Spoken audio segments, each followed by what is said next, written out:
Welcome to the CEC Report. It's the 16th of September. I'm Robert Barwick and I'm joined today by CEC leader Craig Isherwood. Welcome, Craig. Yeah, thanks, Robbie. In this week's CEC Report, Obama is protecting the Saudi British perpetrators of 9/11, and Regulator confirms many Aussie investors will lose their money to save the banks. So first, Obama is protecting the Saudi British perpetrators of 9/11.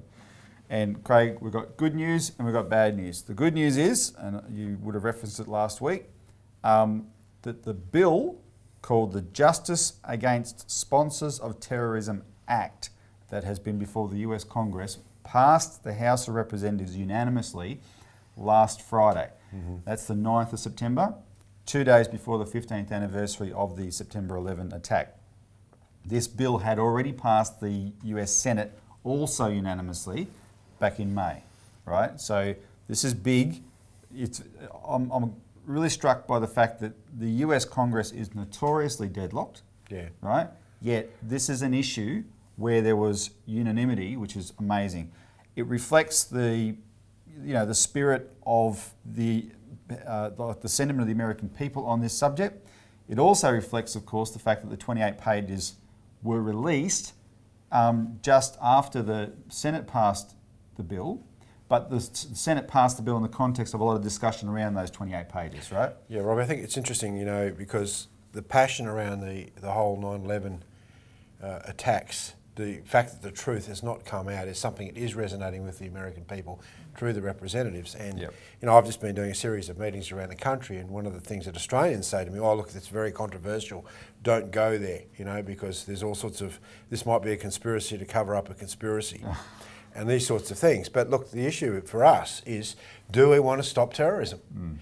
And as Senator Bob Graham, who's one of the key activists in getting these 28 pages released, and also, of course, he was on the committee, he wrote the report of the Congressional Joint Inquiry, and he was horrified back in 2002 when these 28 pages were actually covered up. Now, he basically said in a press conference on the 31st of August, he said, look, the issue here is actually justice for the victims of 9/11 and allowing the truth to come out. So these pages were released in the first week of July, and now what we're starting to see is a cascading effect of more and more reality of what hasn't been done, and it's actually mind-blowing to see of just how extensive the cover-up has been. Now that part that you've just said, that's the good news. The bad news is, as soon as the US House of Representatives passed JASTA, Barack Obama, the president, said he will veto it. Yeah, well. Now, that's an amazing thing. Why would he do that? Why would he use his last few months in office to block something that will give justice to the victims of the 9/11 attack? Well, what does a JASTA actually do first? The bill suspends the principle of diplomatic immunity in the case of terrorism, so that the victims of terrorist attacks, namely the 9/11 attack, can sue the governments who perpetrated it, who supported it, and in this case, they're allowed to, the victims of 9/11, based on this bill, are allowed to sue the government of Saudi Arabia in US courts.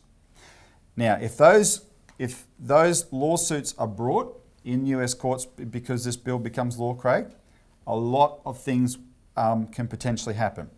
The courts will be able to order US government agencies to hand over lots more information that they've also been sitting on. The 28 pages literally were the tip of the iceberg, right? There's a lot more.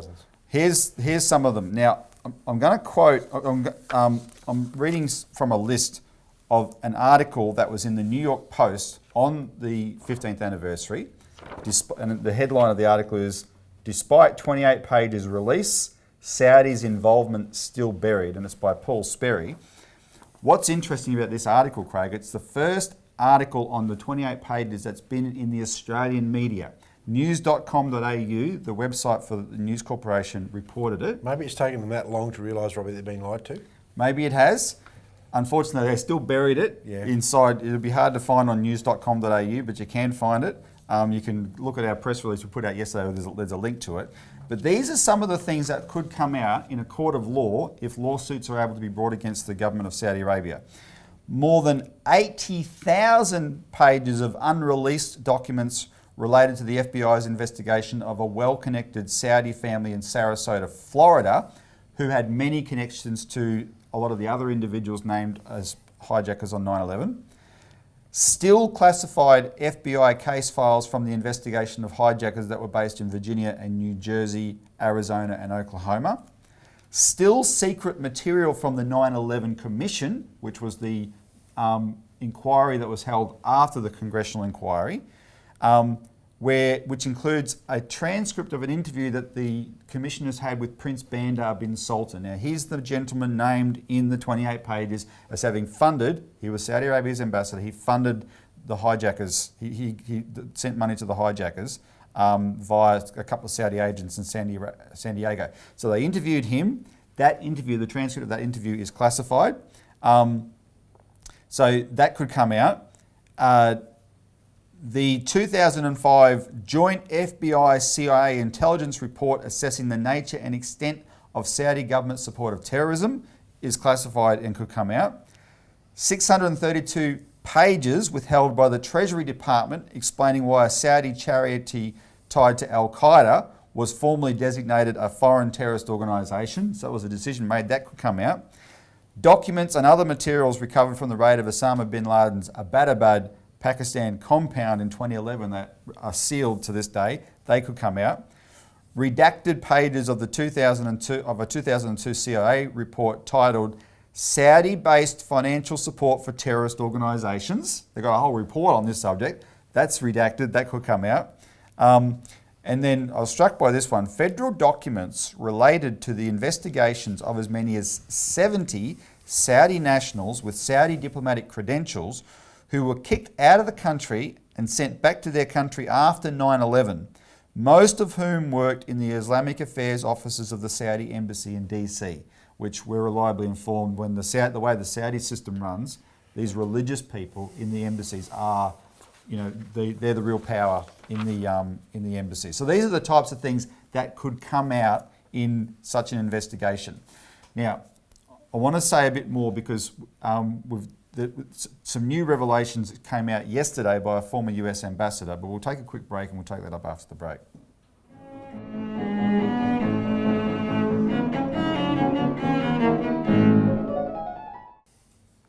Welcome back to the CEC Report, where we're discussing Obama is protecting the Saudi British perpetrators of 9/11. And Craig, we went through the fact that this bill, JASTA, the Justice Against Sponsors of Terrorism Act, has now passed the US Congress unanimously, and its final passage was on Friday. But Barack Obama has said he will veto the bill because what he's trying to stop is lawsuits that could be brought against the government of Saudi Arabia under JASTA. And the lawsuits will expose the Saudi government's role in terrorism, but I'll get to this in a minute, not only the Saudi government's role. That's the important part. Yeah. So here's the thing. There's a publication called Politico 2 days ago, a former US ambassador to Iraq, his name's Zalmay Khalilzad, but he's an American. He was the ambassador to Iraq in 2005 and 2006.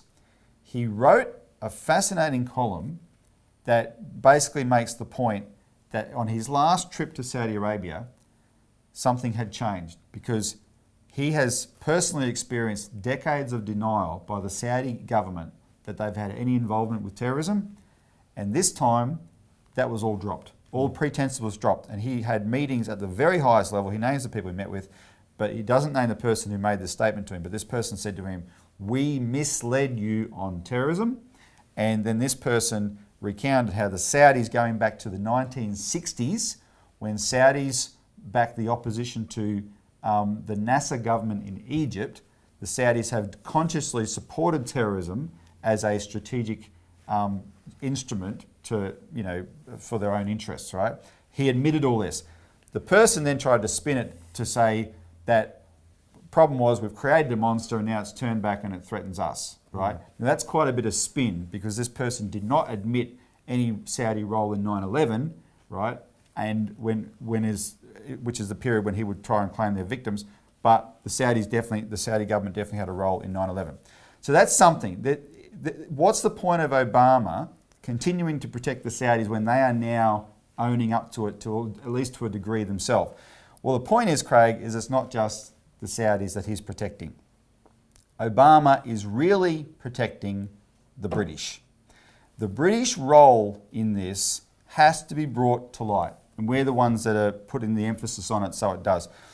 In world affairs, Craig, we compare Britain to Iago. Now, Iago is a character in the Shakespeare play Othello, right? Where Othello was this big warrior who was also a Moor, a black man in Venice.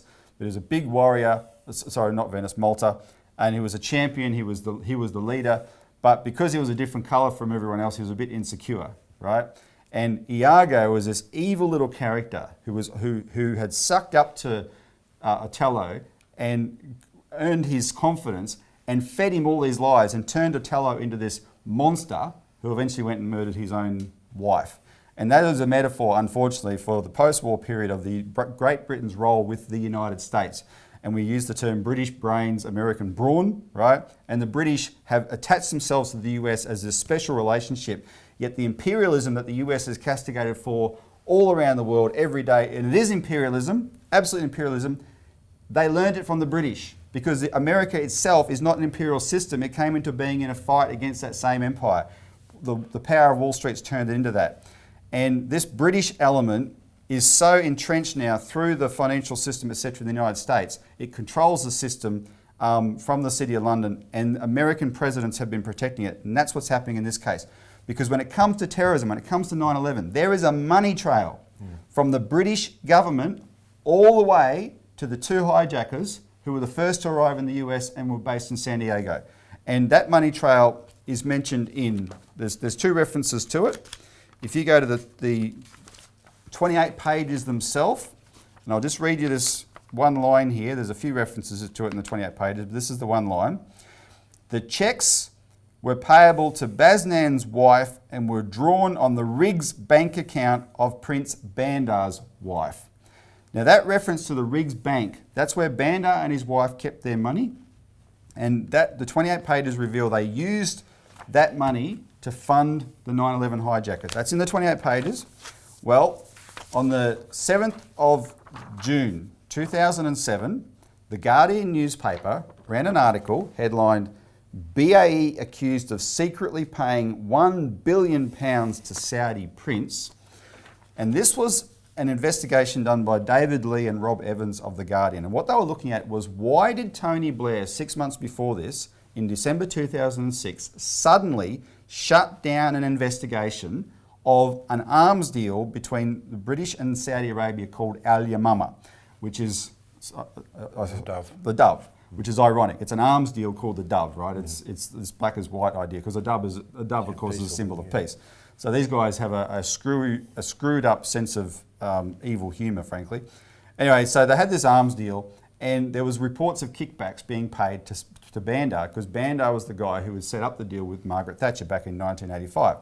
And the Serious Fraud Office in the UK is an important body whose job is to investigate these types of crimes. And they'd been investigating the crimes, and what they had stumbled across, according to this article in The Guardian, a series of payments from the British firm, which is part of the deal, BAE Systems, was allegedly channeled through a US bank in Washington to an account controlled by one of the most colourful members of the Saudi ruling clan, who spent 20 years as their ambassador in the US, namely Prince Bandar bin Sultan.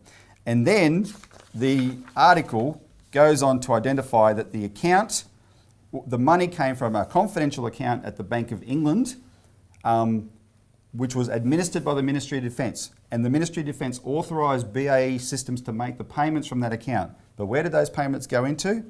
The payments went into those close to, say, regular payments were drawn down by BAE and dispatched to Prince Bandar's account at Riggs Bank in Washington, DC.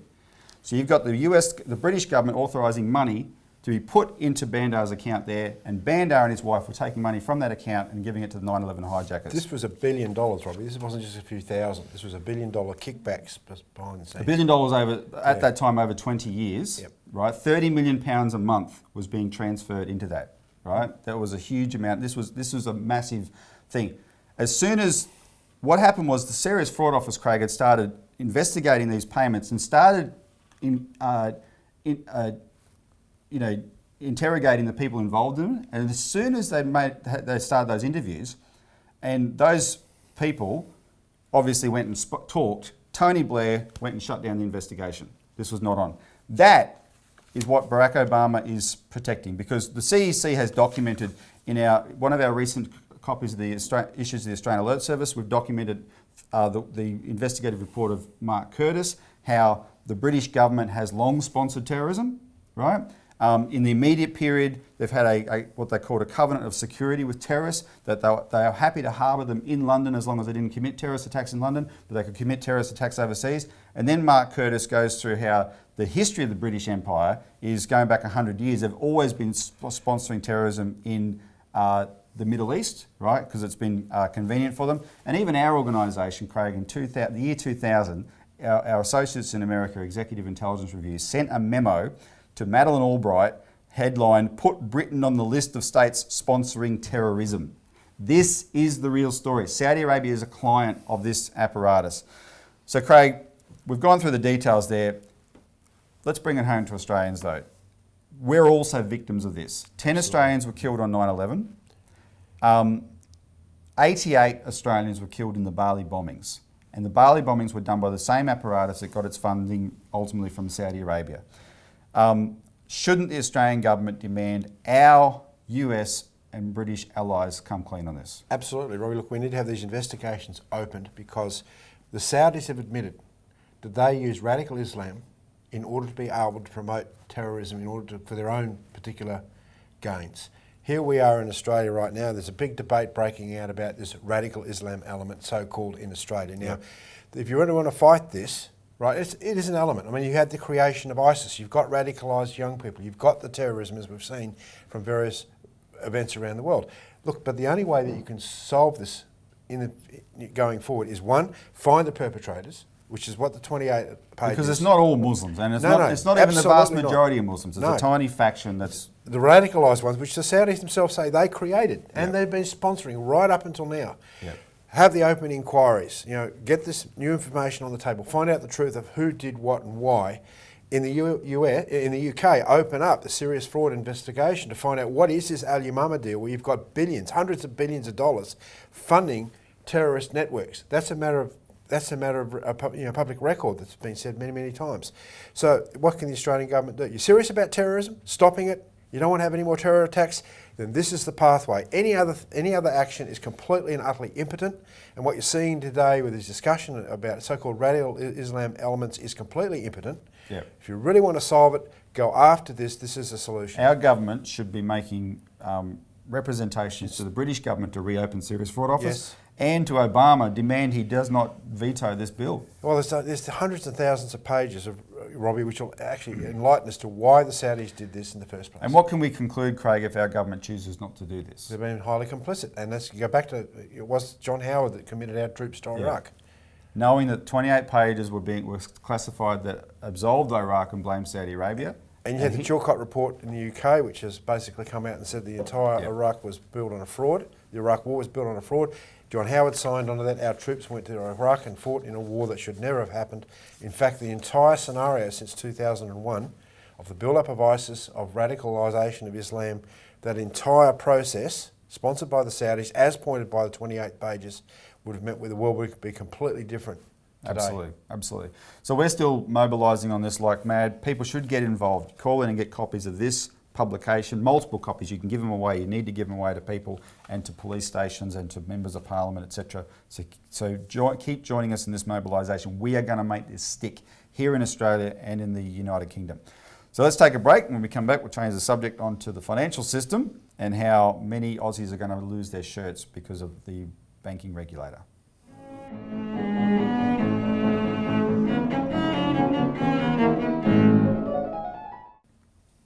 Welcome back to the CEC Report. Finally, Regulator confirms many Aussie investors will lose their money to save the banks. So Craig, on the 8th of July, we issued this press release warning to Australian investors, beware hybrid securities, also known as Bailin Bonds. And the opening line was, Australia's big banks are careening along a cliff's edge at breakneck speeds with ordinary investors strapped to their bumpers as human shock absorbers. And we were talking about these things called hybrid securities, also known as Bailin Bonds. Just explain hybrid securities for the viewers. Robbie, what you've got is the so-called too big to fail system, and what the regulators are trying to do is they're trying to protect their system at all costs, and basically depositors don't matter at the end of the day. Now, here in Australia, we've been on a campaign for many years now on warning people that they intend to bring in bail-in, which is the process whereby the banks can literally take deposits of people, like it was seen in Cyprus, where people lost their life savings and so forth. Here in Australia, they couldn't get away with that. So they've gone for a backdoor method called bail-inable bonds.